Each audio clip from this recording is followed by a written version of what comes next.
Čau, Auni! Šis būs jūsu tāro pārskats par oktobra enerģijām un aktuālajām tēmām. Mēs skatīsimies pa sfērām un sāksim ar kopējām enerģijām, kas būs Auniem oktobrī.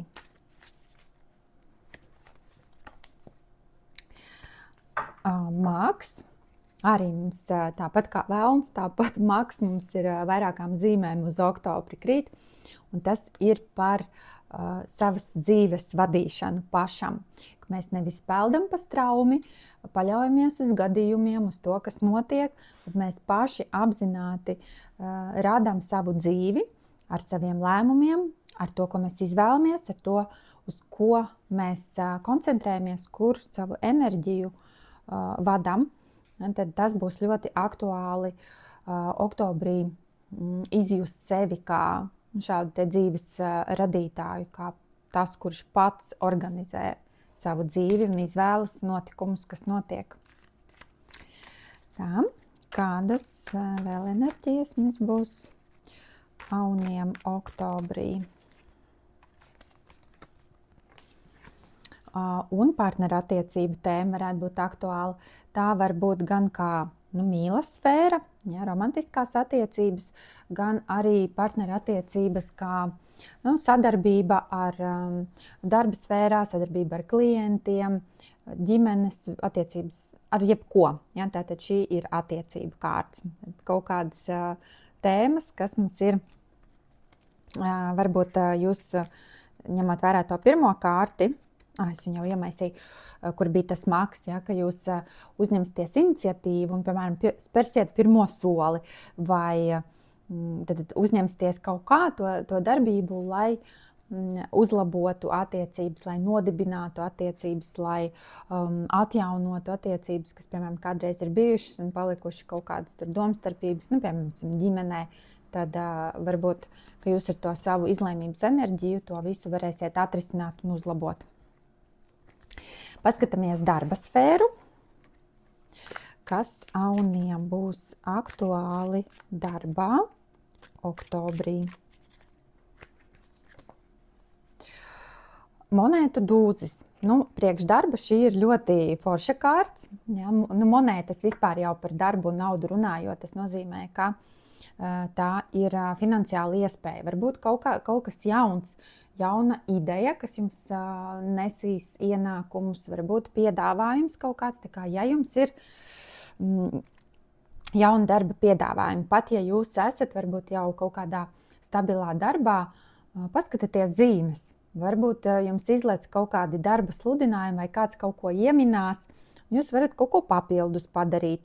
Jo dūži tas ir par kaut ko jaunu, jauna ideja, jauna iespēja, jauns darbs.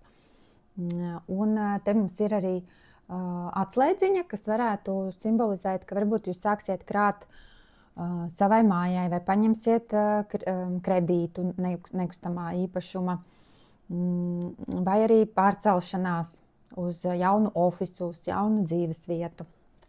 Tādas tēmas, kas mums vēl par darba sfērā Auniem par oktobri.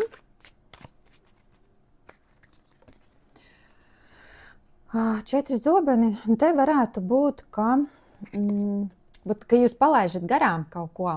Ja?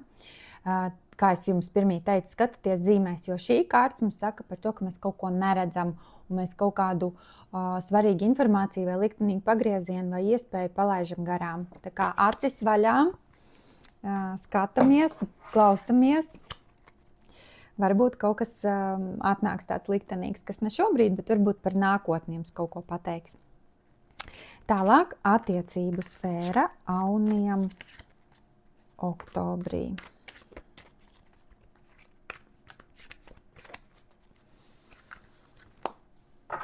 Nopietni atkal velns.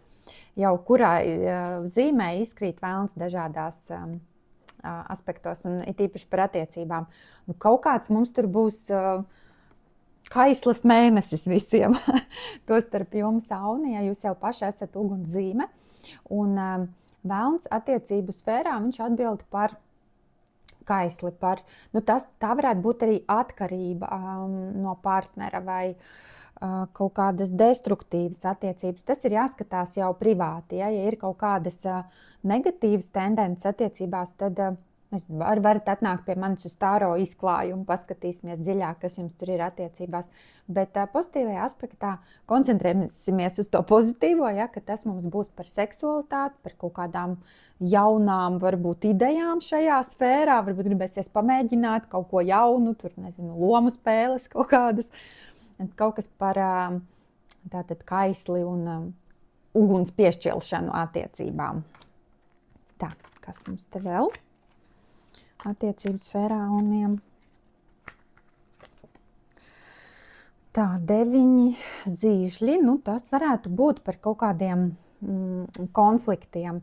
Ņemot vērā kopā ar vēlmu, tas varētu patiesībā norādīt uz kaut ko, ka jūs neredzat, ka partneris jums dara pāri, varbūt kaut kā, varbūt pat atklāti, ja, un ka jūs redzat, pat saprotat, apzināties, ka partnerattiecībās ir kaut kādas problēmas, vai, piemēram, tajā, ka jūs tieši nevarat nodibināt ilgstošas attiecības, bet jūs tomēr paliekat tajā. Ka tas jūs tā kā vēlns, viņš parasti tur uz āķa, ja, un ka tas ir kā ankurs, kas jūs notur tajā situācijā, kurā jūs īsti labi nejūtaties, vai esošajās attiecībās, vai neesošajās, ka jūs pārdzīvojat par to, ka jūs nevarat nodibināt, bet negribat atzīt, vai ieraudzīt to, kur jūs karājaties, kādā ankurā. Tā, vēl pastīsimies, kas tur ir tām attiecībām auniem oktobrī. 5 kausi.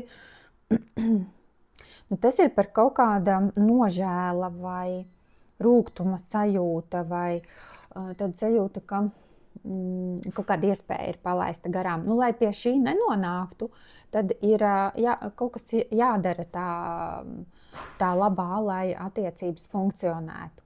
Varbūt kaut kāda kopējs pasākums vai ballīte vai ceļojums jums varētu palīdzēt novērst kaut kādas tādas negatīvās sajūtas attiecībās. Vai arī tad jau iešana dziļāk, jāskatās, kas tur ir. Ko tādā vispārīgā apskatā, protams, nav iespējams parādīt, jo tas ir kopumā tikai ieskats. Tā, un tad vēl paskatīsimies ziņu no sargeņģeļu kārtīm priekšauniem par oktobri kopumā. Tā, ūdens karaliene, te mums ir par iešanu dziļumā, iešanu zemapziņā, uzticēties savai intuīcijai. Tas, ko saka sirdsbalss, to mēs arī daram. Mīlestība pret ģimeni un draugiem, sekot savai sirdī, rūpēties par citiem, bet neaizmirstot par sevi.